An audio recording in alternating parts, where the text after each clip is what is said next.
근데 저는 박정희 정권이 그 월남 참전 전우들의 급여를 갈취해서 실수인행에, 그런데 우리 전우들이 분열돼 있고 조직이 분열돼 있어서 한 목소리를 내지 못하고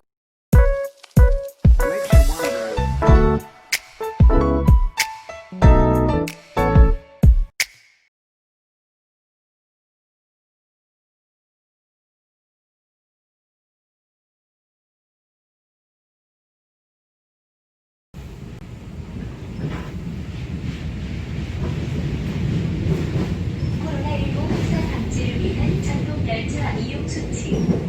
하나, 마스크는 코와 입을 완전히 가려 착용합니다. 둘, 대화나 통화는 낮은 목소리로 반복인 여러분의 성숙한 시민의식을 부탁드립니다.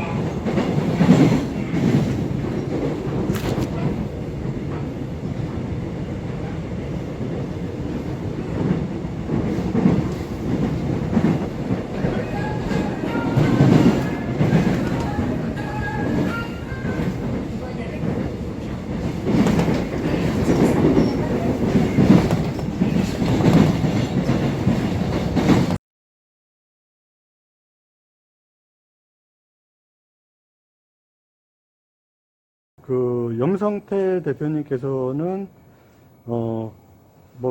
많은 활동을 하고 계시지만 지금 월남 참전자로서 이 문제 해결에서도 나름대로 1인 시위도 하시고 활동을 하고 계시는데, 이 월남 참전 진상규명과 관련해서 한 말씀 부탁드리겠습니다. 제가 이제 사실은 월남 참전 교양연대 공동대표를 맡고 있고요. 지금 1월 달부터 연말까지 지금까지 계속하고 있습니다. 일주일에 3번씩 월, 수, 금으로 이렇게 했는데, 제가 시간 날 때 일주일에 3번도 참석했었고, 지금은 이제 일주일에 한 번씩만 합니다. 우리 그 두 분의 전우들이 같이 해주고 계시고, 제가 못할 때는 그 운동의 동지들이 함께 해주고 있습니다.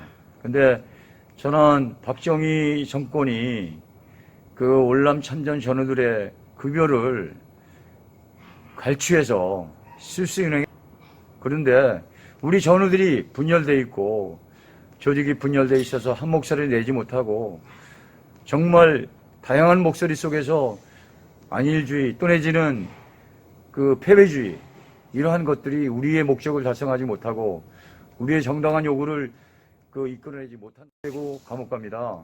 하물며 전직 대통령 박정희가 우리의 월급을 갈취했으면 그 월급을 갈취한 그 돈을 찾아서 주던, 아니면 어떤 방법으로 강구해 주던 우리 월남 참전 전우들에게 적어도 그 금액을 배상해 주는 것은 문재인 정부의 의무라고 저는 생각합니다.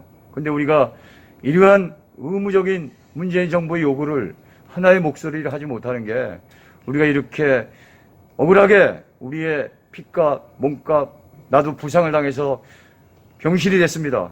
근데 불구하고 우리는 이렇게 우리의 정당한 권리를 찾지 못하고 있습니다. 단결해서 싸워서 투쟁해서 문재인 정부가 이 부분을 책임지도록 하는데 저는 일조를 다하려고 합니다. 고맙습니다. 네, 오늘 좋은 말씀 감사합니다. 감사합니다. 네, 염 대표님 안녕하세요. 네, 반갑습니다. 네.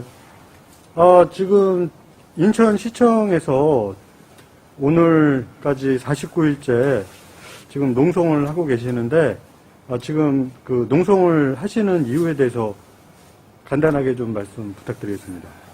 제가 인천에서 한 49년 동안 활동을 했고요.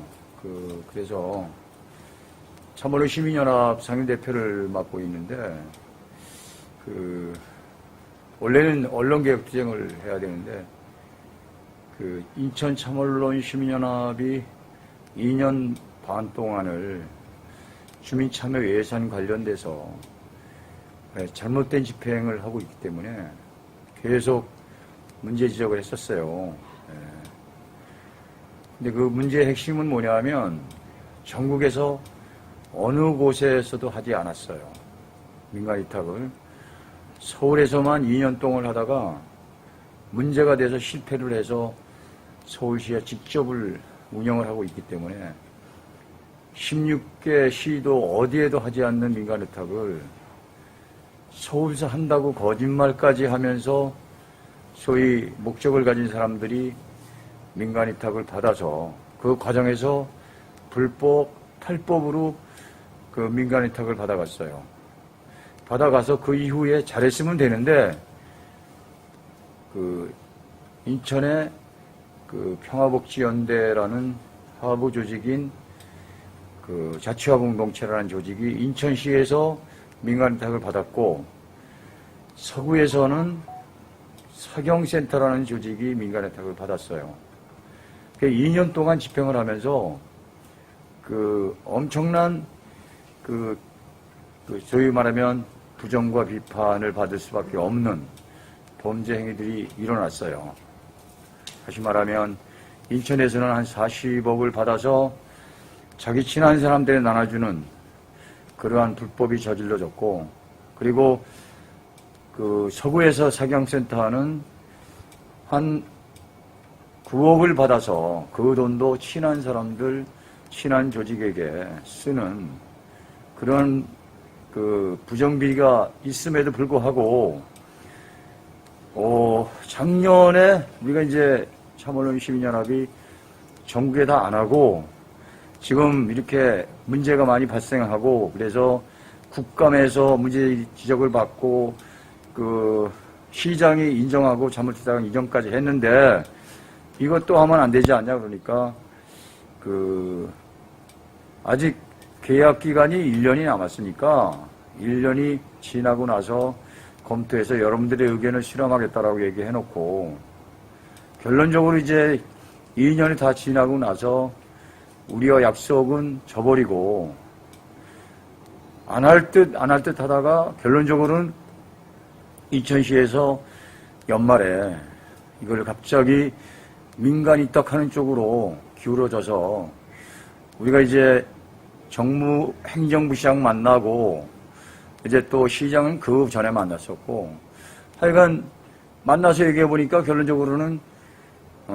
민간위탁 하나 하고 또 하나는 직영을 하는 안 하고 올리겠다라고 해놓고 다음에 만난 자리에서 민간위탁을 하는 것으로 결정을 해서 우리한테 통보하고 그 예산을 시의회로 옮겨서 우리가 이제 시장 면담을 약속을 해놨기 때문에 시장 면담을 하러 여기로 왔어요. 왔더니 여기서 경비 여러 명이 문을 막고 못 들어가게 해서 여기서 지금 농성을 시작한 지가 49일째가 됩니다. 내일이면 50일입니다.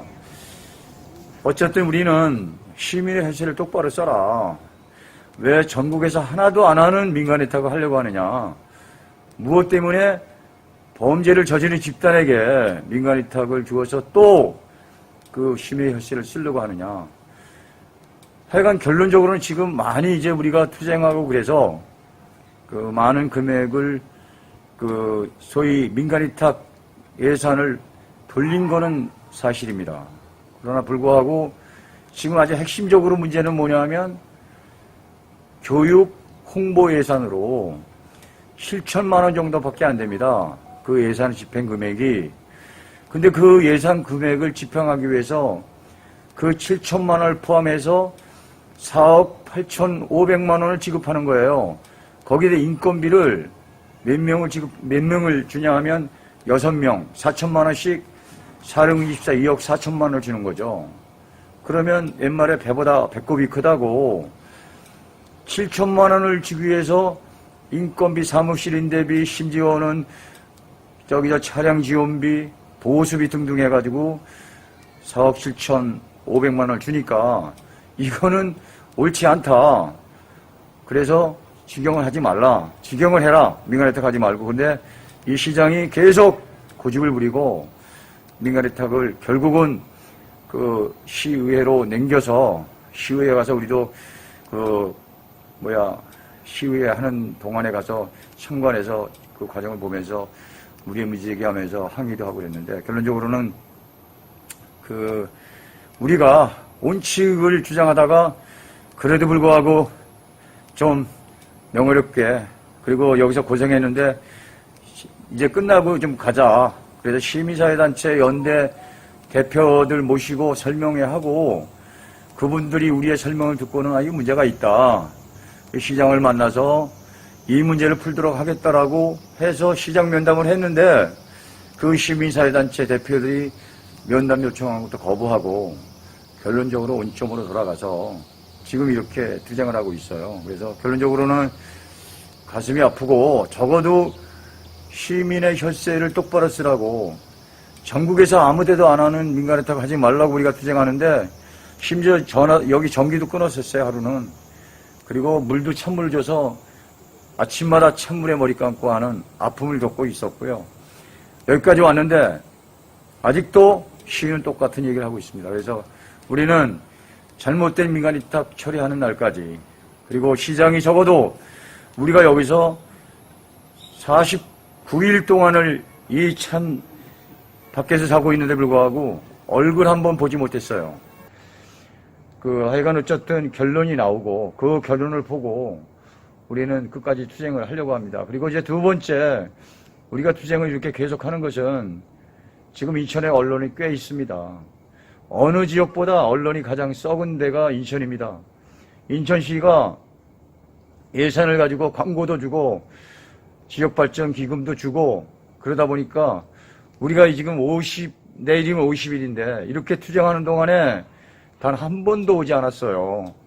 지금 저기 인천뉴스라는 조직하고, 신문사하고, 그 다음에 인천일이라는 인터넷 신문하고, 그리고 기호일보라는 데가 우리 기사를 달아주고, 나머지 언론은 단 한 번도 달아주지 않을 뿐만 아니라 여기 와서 얼굴도 비치지 않았습니다. 기자회견을 우리가 4번 했어도 한 번도 오지 않습니다. 그래서 이 적폐 언론은 이런 방식이 아니겠지만 어쨌든 그 적폐언의 항의를 위해서라도 끝까지 투쟁을 하려고 합니다. 그리고 이제 우리가 이 투쟁을 마무리하면 언론개혁 투쟁, 그리고 우리 박남주 시장의 이 적폐 시장으로서의 이렇게 할 수밖에 없는가라는 이런 부분을 홍보해내면서 끝까지 투쟁하려고 합니다.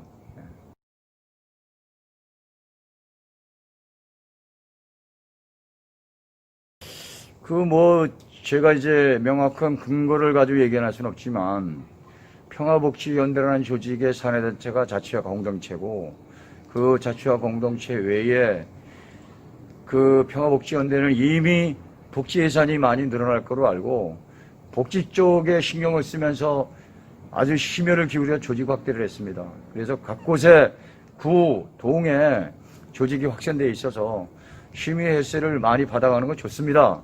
근데 불구하고 그들은 언론도 가지고 있어요. 그렇기 때문에 그들이 거대한 조직과 우리 시장과 무언가 이렇게 얽히고 설키게 있는 게 아닌가.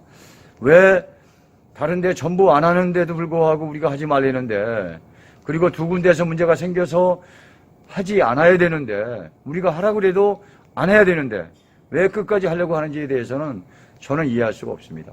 그들과 뭔가 이렇게 얽히고 설킨 게 있지 않나 라는 의심을 하지 않을 수가 없습니다. 우리가 원수도 아니고 시민이어서 똑바로 쓰라는 시민의 목소리를 내고 있는데, 이렇게 참이 시뻘거리는 시장을 우리는 비판하지 않을 수가 없습니다. 한 가지만 더 말씀드리면, 우리가 시끄럽게 하니까 먼저 시장들이 아무도 그런 짓은 안 했는데 시끄럽다고 시장실 앞에 창문을 얼마 전에 교체했어요. 그런데 시끄럽다고 또 곁창문을 댄다고 여기 견적을 뽑으러 온 것을 우리가 확인했습니다. 저는 안타까운 게 뭐냐면, 시민의 대표인 시장이라면 듣기 싫은 소리도 듣고 민원의 얘기를 듣고 판단해서 안 되는 건 왜 안 되는지 해명하고 설명하고 납득시키고 이해시키는 게 시장의 의무라고 생각하는데, 불구하고 시장은 우리와 대화 한 번 안 했습니다. 끝까지 우리를 외면하고 자기들 주장대로만 계속하기 때문에 우리는 연말이 오고 내년이 오고 그리고 내후년에 지자체 선거 때까지 우리는 투쟁의 방법을 어떻게 할 건지는 결정해야 하겠지만 끝까지 투쟁을 하려고 계획하고 지금도 투쟁하고 있습니다. 감사합니다.